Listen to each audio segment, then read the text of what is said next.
Hi baby, welcome back to your home parce que vous êtes ici chez vous.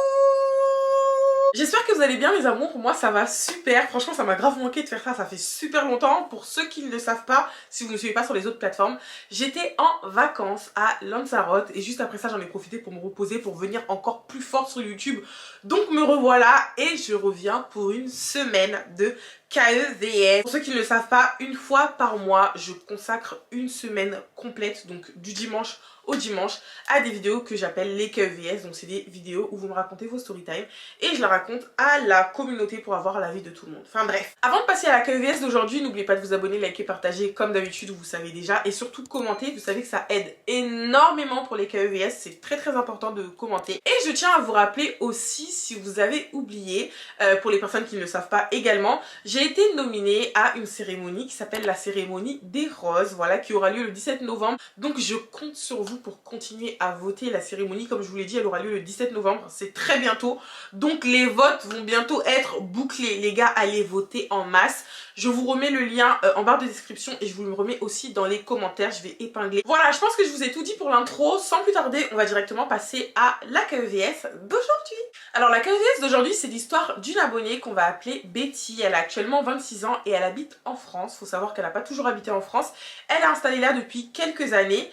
Et je vais pas vous dire elle a tant de frères et sœurs, elle vient de tel endroit. Non, là les gars, on va rentrer directement dans le vif du sujet. Sachant que je précise, d'habitude quand je raconte des KEVS, l'abonné qui me raconte son histoire veut avoir l'avis de la communauté. Sauf qu'aujourd'hui, pas du tout. Betty, elle a tenu à nous raconter son histoire à titre de prévention. Genre vraiment, c'est une story time conseil, genre c'est elle qui nous donne des conseils. Donc asseyez-vous et écoutez très attentivement son histoire. Il y a 4 ans de cela, Betty elle est en train de parler avec sa meilleure amie. Sa meilleure amie, je vais pas donner de nom, tout ça, parce que c'est pas vraiment le personnage principal de l'histoire, mais elle a un rôle quand même assez important parce que c'est elle qui va jouer les Cupidons. Écoutez bien. Elle parlait avec sa meilleure amie, et vous voyez qu'on a des discussions avec ta meilleure pote, t'es en mode oui, moi mon mec je veux qu'il soit comme ça. Tu énumères tes critères en fait. Et c'est ce qu'elle était en train de faire avec sa pote. Elle disait ouais moi mon mec je veux qu'il soit comme ça. Je veux qu'il ait tant. Et quand sa meilleure amie elle écoutait, elle disait mais attends mais ma belle, tout ce que tu es en train de me dire là ça me rappelle une personne. Ça me rappelle mon frère. Donc faut savoir que la meilleure amie de Betty a un frère qui lui habite au Canada. C'était il y a 4 ans. Donc à ce moment là Betty elle habitait pas du tout en France. Elle habitait dans son pays d'origine. Je dirais pas le nom du pays mais en tout cas elle était là-bas. Et elle a commencé à dire sa meilleure amie, tout ce que tu me dis là, ça me rappelle mon frère. Donc ce qu'elle a fait, c'est qu'elle est partie parler avec son frère. Donc la meilleure amie est partie parler avec son frère. Et elle lui a dit, écoute, qu'est-ce que tu aimerais retrouver chez une femme? Et lui, tout ce qu'il a dit, il a décrit exactement Betty en fait. Donc la meilleure amie de Betty, elle s'est dit quoi? Elle s'est dit, vu que ce que mon frère il me dit, c'est toi. Et vu que toi, ce que tu me dis, c'est mon frère. Écoute, je vais lancer une petite flèche. Aujourd'hui, c'est moi Cupidon. Et vous deux, je vous mets en contact. Sauf que le problème, c'est quoi? C'est que son frère, il habitait au Canada. Betty, elle habitait dans son pays d'origine. Autant vous dire que c'est comme les États-Unis et la Chine. Les gars, c'est super loin.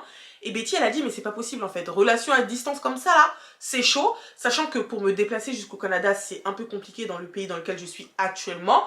Peut-être que quand je vais aller m'installer en France, ça va être plus simple, mais pour l'instant, relation à distance comme ça, c'est cuit. Sauf que la meilleure amie de Betty, elle les a quand même mis en contact et ils ont commencé à parler. Au début, c'était pas trop ça. Voilà, c'était pas trop ça. Malgré le fait que lui, avant, était dans le même pays d'origine que Betty. Sauf qu'en fait, le délire, c'est que depuis son voyage, il s'était pas reparlé. Donc, c'était un peu chelou. Vous voyez, quand vous connaissez une personne, mais que vous n'avez pas vraiment plus d'affinité que ça et que vous n'avez jamais vraiment parlé. C'était exactement ça les débuts de relation. Sauf qu'au fur et à mesure qu'ils ont commencé à parler, ils ont commencé à bien s'entendre et à chaque fois qu'il l'appelait, à chaque fois qu'il lui envoyait des messages, Betty, elle était comme une ouf. Vous savez déjà les débuts de relation, l'engouement, on est content. Quand tu reçois un petit message, ton cœur il fait boum. Et ben elle était dans cet état-là en fait. Ils pouvaient passer des heures au téléphone. Vraiment, c'était le début de relation typique. Sauf qu'il y avait un petit hic. Il y avait des petits red flags par-ci par-là. Au début, Betty, elle n'y prêtait pas plus attention que ça. Mais c'est au bout de plusieurs red flags qu'elle s'est dit là, il y a quelque chose de bizarre là. Parmi l'un des red flags, parce qu'il y en avait d'autres, hein, bien évidemment, mais le red flag vraiment qui flag, c'est que le mec, un jour, il pouvait être présent. Mais il pouvait être présent de fou. Il était dans son sang. Tous les jours, il parlait avec elle. Qu'est-ce que t'as mangé? Qu'est-ce que t'as dormi? Est-ce que t'as bu de l'eau? Est-ce que t'as respiré? Vous voyez les mecs amoureux là? Et du jour au lendemain, il pouvait être super distant. Silence radio de 1 semaine, 2 semaines, genre vraiment un truc de fou. Et elle a trouvé ça bizarre. Déjà, toi et moi, on n'habite pas dans le même pays. ok? Et en plus, si t'as pas le temps pour moi, c'est chelou. Donc comme je vous l'ai dit avant, à ce moment-là, c'était vraiment les débuts non seulement de leur relation, et elle habitait encore dans leur pays d'origine, tandis que lui, il habitait au Canada. Après ça, elle est partie s'installer en France, et quand elle s'est installée en France, elle s'est dit, bon, ça va être beaucoup plus facile pour me déplacer. Au début, c'était juste un petit flirt en attendant de voir comment ça allait se passer pour que l'un et l'autre puissent se déplacer, pour qu'on puisse se voir. Là, maintenant que je suis installée en France, mon pote, c'est le moment qu'on discute pour savoir est-ce que notre relation elle est réellement concrète. Est-ce que tu vas réellement venir me voir? Est-ce que je vais réellement aller te voir? Ou est-ce que c'est juste un petit flirt banal? Donc elle s'attendait à ce qu'il discute avec elle, que les deux aient une discussion pour s'entendre et convenir de comment allait se passer la suite. Sauf que là, rien du tout. Au début, elle disait rien, elle voyait que le mec n'abordait pas le sujet. Au bout d'un moment, elle a craqué en fait. Elle s'est dit mais c'est pas possible. Enfin, toi et moi, on parle presque tous les jours. On s'est dit que quand j'allais emménager en France, ça allait être beaucoup plus facile pour qu'on se voit. Mon pote, ça se passe comment? Essaie de me dire un peu sur quel pied danser en fait, parce que moi j'ai pas envie de rester sur un truc de flirt, on parle par-ci par-là et au final ça n'aboutit à rien. Donc elle a engagé la discussion avec lui et elle lui a dit c'est comment. Faut savoir un truc que je ne vous ai pas précisé, il est plus âgé qu'elle, donc il a 5 ans de plus qu'elle, actuellement il a 31 ans. Quand elle lui a dit ça, elle lui a demandé écoute ça va se passer comment toi et moi? Le mec a commencé à lui dire écoute, bon déjà je suis plus âgé que toi, à ce moment là il avait 28 ans, j'ai 28 ans, j'ai pas la stabilité que j'aurais aimé avoir dans ma vie et j'ai pas envie de promettre à une fille monts et merveilles alors que je sais que je vais pas du tout tenir mes promesses. Donc en gros il lui a fait comprendre que écoute ma belle, toi et moi on va devoir prendre nos distances, ce que tu veux je suis pas prêt à te l'offrir maintenant donc on va devoir couper court. Quand il lui a dit ça, au début Betty elle a eu mal, parce que c'est quelqu'un qu'elle appréciait mais elle n'était pas amoureuse de lui donc elle s'est dit vaut mieux me dire la vérité maintenant que je suis grave à fond dans le film et tu me casses mon délire en fait. Donc elle s'est dit ça fait mal, mais heureusement qu'il me l'a dit maintenant. Et tous les deux, ils sont restés amis. Quand t'es ami avec une personne, tu t'attends pas à ce qu'elle soit H24 sur ton dos, à t'envoyer des messages, oui, comment ça va? Parce qu'en fait, c'est de l'amitié. Quand elle envisageait d'être en couple avec lui, elle attendait un certain investissement qu'elle n'attendait plus du tout dans leur amitié, quoi. Donc les deux se parlaient que occasionnellement.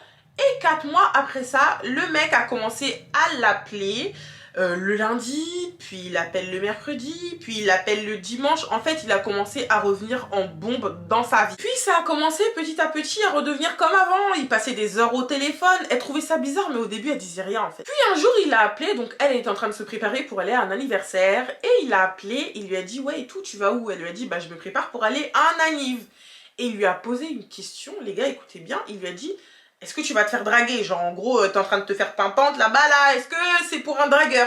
Et elle lui a dit bah je sais pas en fait parce que l'anniversaire où je vais, la plupart des personnes qui sont là-bas sont en couple donc je ne sais pas. Quand il a posé la question là, elle s'est dit mais attends mais il est chelou lui, quelques mois avant tu me dis que t'es pas prêt à m'offrir ce que je veux donc tu me mets clairement dans une friend zone. Et aujourd'hui, tu me demandes si je vais me faire draguer. Ton problème, il est où en fait? Toi et moi, on n'est pas ensemble. Donc même si je me fais draguer, ton problème, il est où? Elle lui a pas dit ça. Parce que vous voyez, nous, les femmes, parfois, on a la bouche dans nos têtes. Elle a pas dit ça, mais elle a trouvé sa question quand même chelou. Un autre jour, il lui parle et il lui dit « Ouais, écoute, j'ai envie de venir en France, j'ai envie de venir te voir. » Et elle a dit « Ok. » Et il a dit « J'ai envie de venir te voir, mais moi, si je me déplace, c'est pas pour une simple amie, en fait. Je veux plus. » Donc elle a dit « Mais plus comment? Genre, comment ?» Et de là, il a commencé à s'excuser. Il lui a dit que vraiment, j'ai envie de construire quelque chose avec toi, je veux plus. Sauf que les gars, écoutez bien, le jour où elle est allée à l'anniversaire en question, où il lui a posé la question « Est-ce que tu penses que tu vas te faire draguer? Patati patata », elle a rencontré un mec. En fait, ce mec-là, faut savoir qu'on va pas lui donner de prénom parce que c'est pas lui non plus le personnage principal de l'histoire. Il est pas plus investi que ça dans l'histoire. Mais en fait, ce mec-là, elle le connaissait déjà. Elle avait déjà vu des photos de lui auparavant, sauf qu'à ce moment-là, il était en couple. Et quand elle l'a vu le jour de l'anniversaire, il était célibataire et il a fait des petites tentatives de drague. Elle s'est laissée dragouiller et les deux ont commencé à entamer quelque chose. Mais elle savait pas sur quel pied danser parce que d'un côté, elle avait le mec qui habitait au Canada qui lui plaisait bien mais il faisait absolument rien de concret. Et d'un autre côté, elle avait le mec qui habitait dans le même pays qu'elle, la même ville qu'elle. Il lui plaisait également et c'est quelqu'un qu'elle connaissait déjà d'avant en fait. Elle avait déjà des vues sur lui. Donc elle savait pas trop sur quel pied danser, elle en a parlé à certains de ses proches et ses proches lui ont dit écoute ma belle, t'es célibataire, d'accord? Ça c'est vraiment ma mentalité. T'es célibataire, ne te consacre pas qu'à un seul mec. Ça veut pas dire non plus papillonne, mais tu peux avoir le choix. Et de toi-même, tu vas commencer à peser le pour et le contre pour savoir la personne qui te convient le mieux. Donc c'est ce qu'elle a commencé à faire. Donc elle a commencé à les observer tous les deux. D'un côté, elle observait le mec du Canada qui était dans sa vie depuis super longtemps, mais qui n'avait absolument rien fait. Genre lui, c'était vraiment que la bouche. La bouche, la bouche, la bouche, mais il ne posait aucun acte concret. Et d'un autre côté, elle avait le mec qui habitait en France et qui était super carré avec elle. Donc elle a dit au mec du Canada, écoute mon pote, j'ai rencontré quelqu'un, d'accord, j'envisage de me poser avec lui, donc laisse-moi tranquille. Et elle s'est mise en couple avec le mec qui habite en France. Et par la même occasion, le mec qui habite au Canada, il lui a dit, bah de toute façon, moi aussi je vais me mettre en couple. Donc lui aussi s'est mis en couple de son côté. Mais il faisait quand même quelques tentatives par-ci par-là. Elle a mis un gros next, en fait elle a dit, écoute, je suis en couple, donc tout ce que tu fais là, stop, moi je vais me consacrer à mon mec. Chose tout à fait normale. Et elle est restée 1 an en couple avec cette personne. Au bout d'1 an de relation avec cette personne, franchement tout se passait bien. Elle m'a dit qu'elle a tellement aimé ce mec. Tout se passait bien. Mais il y a eu des petits problèmes qu'ils ont rencontrés. Elle n'a pas voulu forcément rentrer dans les détails parce que c'est pas le but de l'histoire. Mais malheureusement, les deux ont dû se séparer. Mais vous savez très bien, les gars, que quand on devient célibataire, c'est comme si t'es du miel et à v'là les abeilles autour de toi. Franchement, je sais pas si ma métaphore elle ressemble à quelque chose. Mais dès qu'elle a été célibataire, devinez qui est rentré dans sa vie de nouveau? Le mec du Canada. Je sais pas, il a entendu ça par où, mais dès qu'il a appris qu'elle était célibataire, boum, il est revenu dans sa vie. Donc il a redébarqué dans sa vie, il était tout mielleux, tout gentil. Vous voyez un peu les mecs quand ils veulent revenir, là ils sont tout mimi. Les deux ils ont commencé à se reparler, sauf que sentimentalement parlant c'était plus trop ça en fait, parce qu'elle le kiffait plus autant qu'avant, elle avait refait sa vie, elle avait fréquenté quelqu'un d'autre.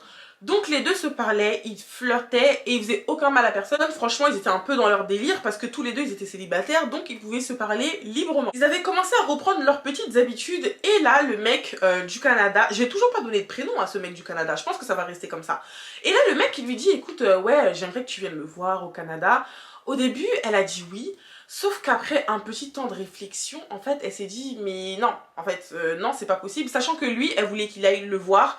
Et quelques temps après, il avait une mission en Europe, donc il allait passer par la France pour potentiellement la voir. Au début, elle était chaude, sauf qu'elle s'est dégonflée. Elle lui a dit, écoute, au travail, ils vont pas laisser ma permission pour que je puisse venir. Donc ça va pas être possible, je pourrais pas me déplacer. Et la raison pour laquelle elle s'est dégonflée, c'est que c'est pas juste un mec qu'elle allait voir à une ville à côté, genre un mec qu'elle allait voir à Nice ou un mec qu'elle allait voir à Bordeaux. Là, c'était complètement un autre pays. Un pays où elle est dépaysée, elle connaît pas du tout l'environnement là-bas. Et elle s'est dit, mais imagine, ça se passe mal, je me retrouve là-bas, je peux rien faire, c'est bizarre. Elle s'est dit, non, je peux pas faire ça. À la rigueur, lui, il aura une mission en Europe, il va se déplacer en France. Mieux vaut le rencontrer en France, dans mon environnement, dans mon cadre, où moi, je sais que si c'est bizarre, je suis chez moi, que de me déplacer là-bas et que ce soit chelou, sachant que le mec, un coup il parle avec toi, un coup il parle pas avec toi. C'est pas quelqu'un à qui on peut se fier et je pense qu'elle a tout à fait raison. Je pense que tout le monde est d'accord avec elle. Donc à la dernière minute, au moment où il allait prendre son billet, elle a annulé son départ au Canada. Lui, il avait dit qu'il avait une mission en France, donc en Europe, mais qu'il allait passer par la France.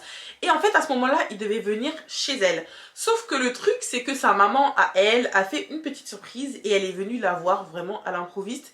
Et pour elle, c'était hors de question qu'un homme vienne dormir chez elle, alors que sa mère est là. C'est absolument, en fait, à l'encontre de ses principes. On fait pas ça chez nous, d'accord? Donc elle lui a dit, écoute, ça va pas être possible, ma mère, elle est là, tu peux pas venir. Donc ce qu'il a fait, c'est qu'il a dû prendre une chambre d'hôtel. Avant de venir, il était plein d'ambition. Genre vraiment, le mec, il lovait dans ses oreilles. Vous voyez les chansons de Fally, le miel, vous voyez les petites mélodies, oui, tu sais, je te vois être comme ma femme. Franchement, je vous imagine faire des trucs de fou. Quand je vais venir sur Paris, on va faire ça, ça, ça. Donc à son arrivée, franchement, ça se passait super bien. Ils passaient toute leur journée ensemble. Sauf que entre-temps, vous vous souvenez bien que la personne qui les avait mis en contact, c'était la meilleure amie de Betty, qui est sa sœur à lui.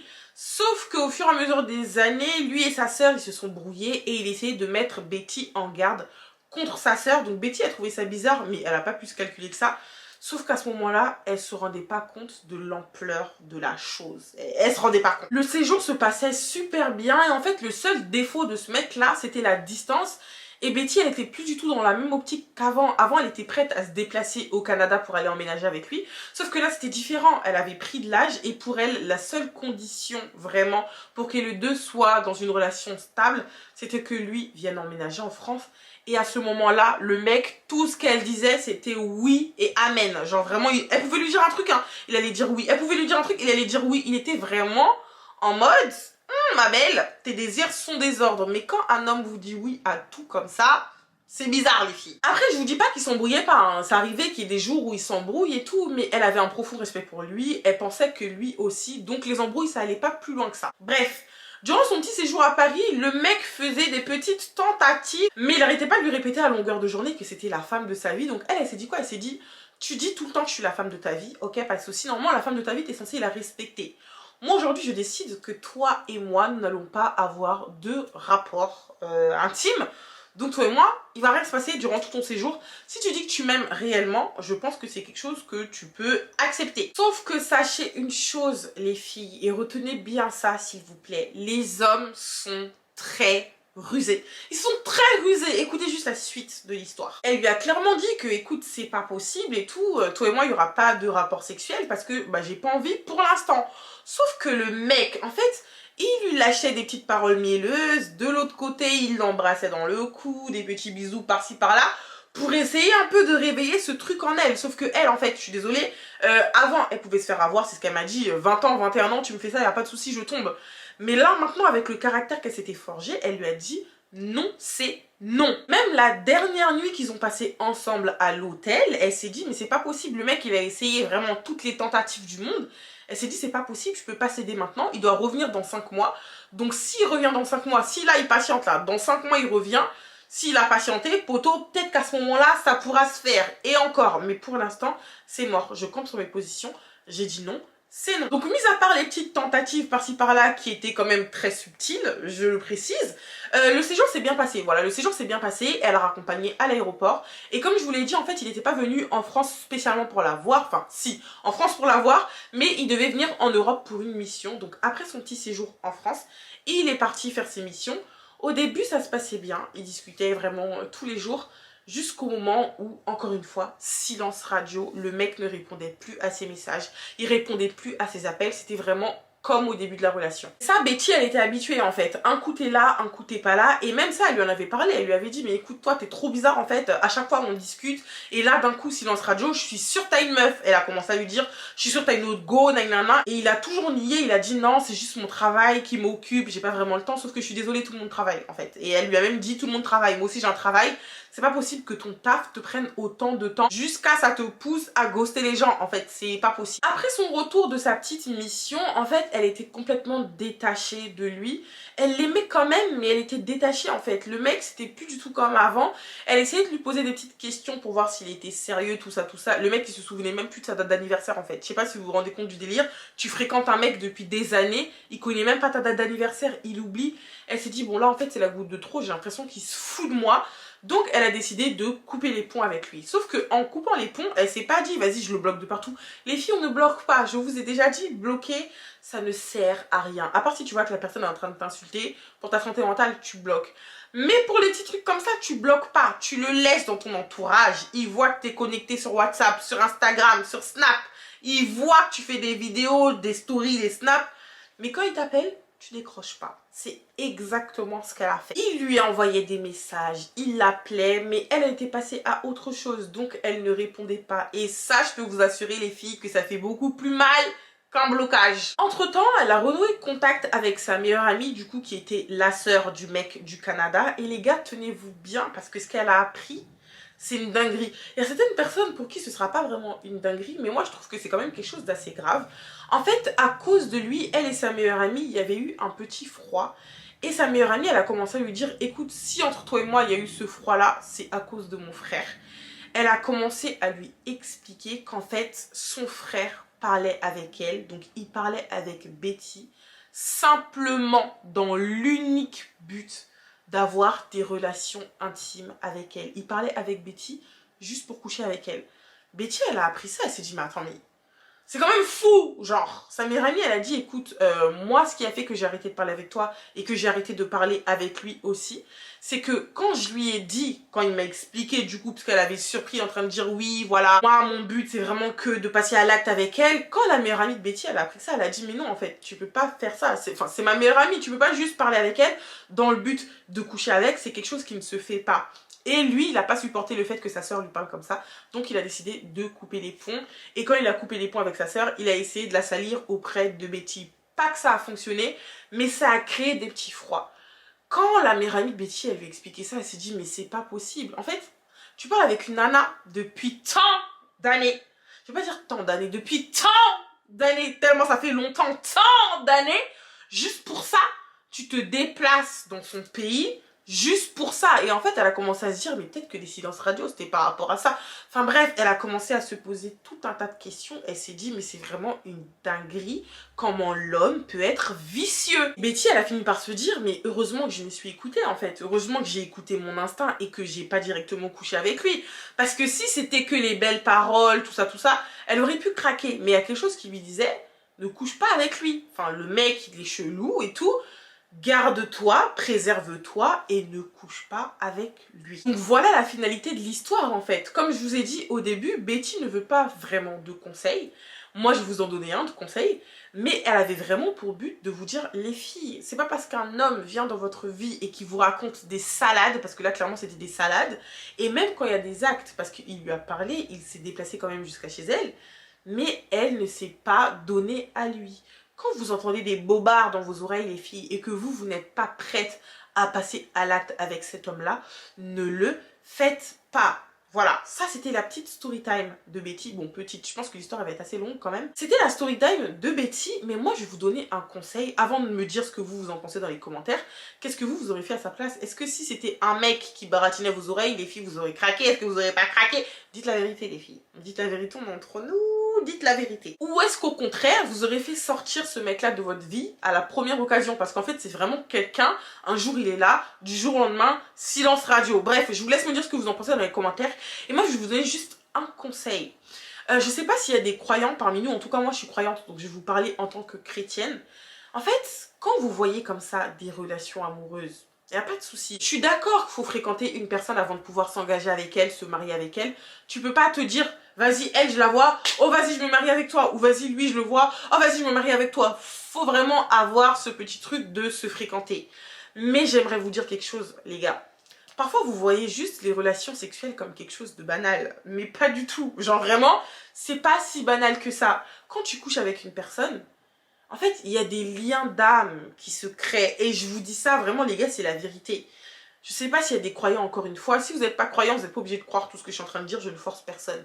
Mais les liens d'âme, ça existe. Tu couches avec une personne, mais c'est pas simplement tu couches avec cette personne. Spirituellement parlant, c'est quelque chose de beaucoup plus grave que ça. Pourquoi le mec, il a fait tout ça juste pour avoir un coup, de manière vulgaire? C'est de manière très vulgaire. Mais pourquoi faire tout ça juste pour avoir un coup? Est-ce que vous ne trouvez pas ça bizarre? Bref, je ne vais pas plus rentrer dans les détails, mais en tout cas, faites très attention. On ne couche pas avec n'importe qui. Après, encore une fois, chacun fait ce qu'il a envie de faire. Voilà, ça dépend de vos croyances, ça dépend de vos principes. Chacun fait ce qu'il a envie de faire. Mais moi, je suis là pour vous donner des conseils. On ne couche pas avec n'importe qui. Et on ne couche surtout pas parce qu'on a entendu de belles paroles. Voilà.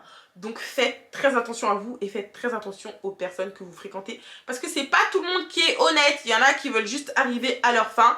Et ils vont tout faire pour pouvoir y arriver. Donc soyez vigilantes les filles. Voilà, c'est tout pour la KVS de Betty. J'espère que cette histoire vous aura plu. N'hésitez pas à me dire ce que vous en pensez dans les commentaires. Et n'oubliez pas de vous abonner, liker, partager, commenter. Vous savez déjà. Merci beaucoup d'avoir regardé cette vidéo. On se dit à demain pour une nouvelle KVS. Je vous fais de gros bisous.